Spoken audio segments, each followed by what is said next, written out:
Bom dia, pessoal do 7º ano. Sejam todos bem-vindos e bem-vindas para mais uma aula de geografia. Obrigada pela participação de todos vocês. É sempre um prazer dividir a minha manhã com vocês, né? Ter as nossas manhãs juntinhos. Mesmo que eu aqui, vocês do outro lado da telinha, é sempre um prazer inenarrável estar na presença de vocês.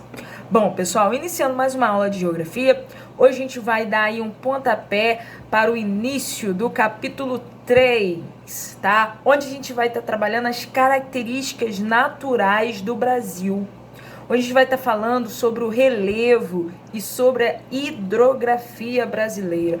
Dois conteúdos fáceis, tranquilinhos, que vocês vão gostar muito de estudar, tá?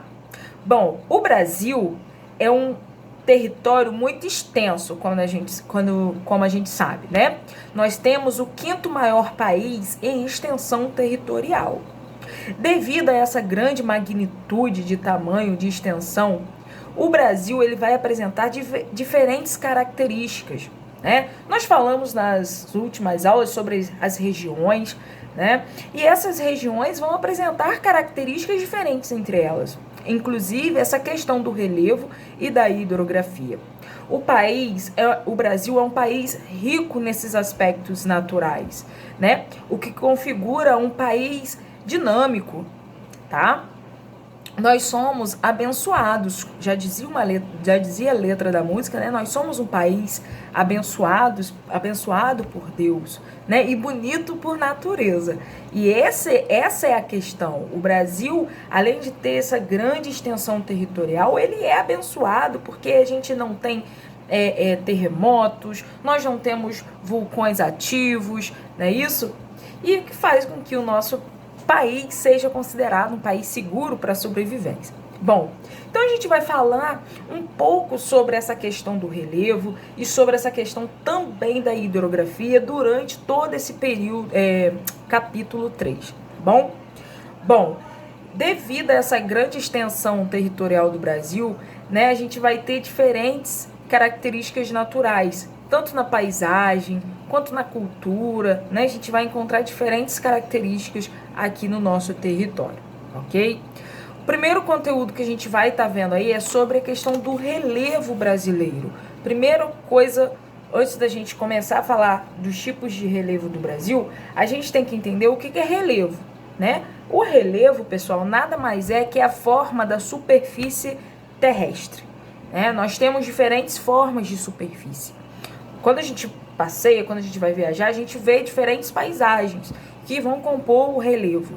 Então a gente não pode esquecer que o relevo é a forma da superfície da Terra, ok? E o Brasil, assim como outro país, também vai apresentar essas diferentes formas de superfície, configurando assim então o nosso relevo, ok? Na página 35, a gente vai estar abordando o início sobre esse conteúdo do relevo, tá?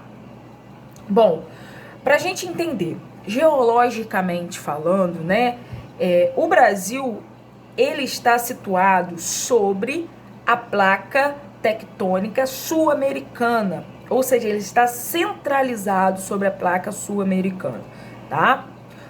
Isso faz com que o Brasil não tenha encontros de duas placas tectônicas. Por isso que aqui a gente não tem encontro, ou seja, a gente não tem terremoto, porque a gente não tem encontro de placas tectônicas. Isso faz também com que o Brasil não tenha os chamados dobramentos modernos. O que seriam esses dobramentos modernos? São cadeias de montanhas recentes.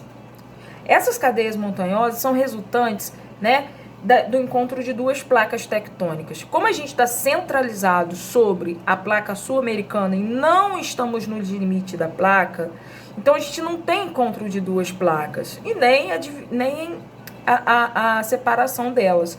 Então a gente não tem a constituição de cadeias montanhosas recentes.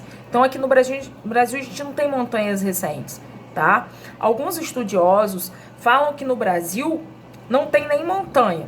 Outros vão defender a teoria que tem, por causa justamente dessa questão das placas tectônicas, da movimentação das placas tectônicas, né? Mas enfim, bom, os movimentos das placas tectônicas, pessoal, são essenciais para a formação do relevo, para a caracterização do relevo. Por exemplo, nós temos 3 movimentos de placas tectônicas, né? Que é o movimento convergente, que é quando 2 placas se chocam frontalmente, tá? Quando elas batem frontalmente uma com a outra, ok? Nós temos um movimento divergente, que é quando essas 2 placas, ao invés de se confrontar, elas se separam. E nós temos também um movimento convergente, quando 2 placas deslizam uma em relação à outra, nesse sentido, ok? Então a gente tem a convergência de placa, a divergência de placa e quando elas se transformam, que é o movimento transformante. Por exemplo, já ouviram falar na cadeia montanhosa da Cordilheira dos Andes, né? Que é um importante dobramento moderno que vai se formar a partir do choque de 2 placas tectônicas, tá? Principalmente, quais são essas placas tectônicas que vão formar a cadeia montanhosa da Cordilheira dos Andes? A placa tectônica de Nazca junto com a placa tectônica sul-americana. Essas 2 placas vão se convergir, ou seja, vão bater frontalmente, de frente, e aí a gente vai ter o soerguimento de uma cadeia montanhosa que vai dar origem à Cordilheira dos Andes, tá? Na página 35 a gente tem 2 mapas aí, ó. O planisfério de placas tectônicas, onde a gente tem todas as placas tectônicas desenhadas. Lembrando que a maior placa tectônica do mundo é a placa tectônica do Pacífico, que vai ser a maior, tá? Junto com outras placas tectônicas, ok? E do outro mapa a gente tem a localização do Brasil sobre a placa tectônica sul-americana. Percebam vocês a delimitação da placa, tá? Olha onde o Brasil está. O Brasil está centralizado sobre a placa sul-americana.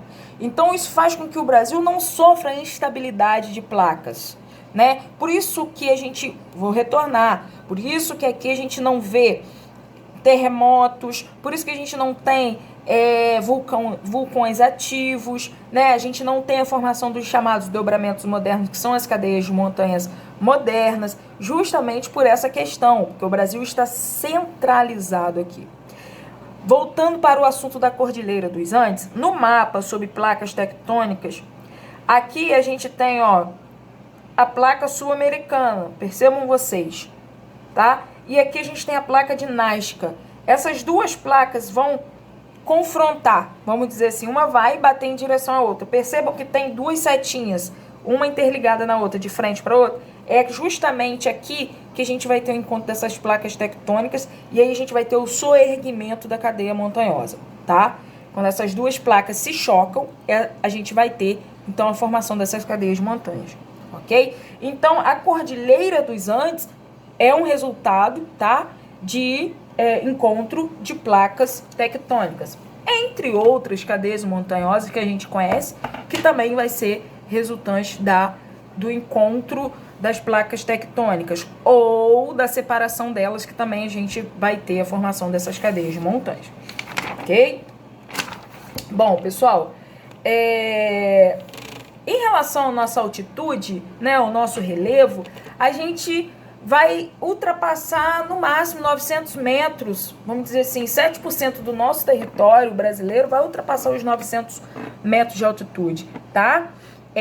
O nosso território não é constituído por grandes altitudes comparados ao restante do mundo, tá? Isso se pode ser explicado também por causa dessa questão das placas tectônicas, tá?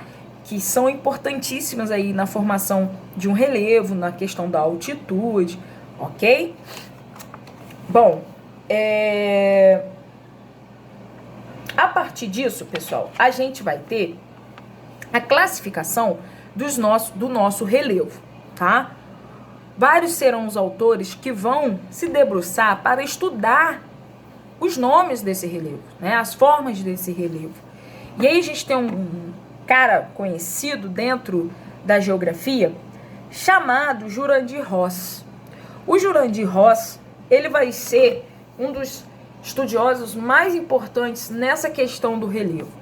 ele vai dizer que o Brasil vai apresentar 3 formas de relevo, que são os planaltos, as planícies e as depressões. Ele vai classificar, tá, o Brasil a partir dessas 3 formas de relevo: planaltos, planícies e depressões. O que são esses planaltos, que são essas planícies e depressões? São as formas de relevo classificadas, então, pelo Jurandir Rossi, tá?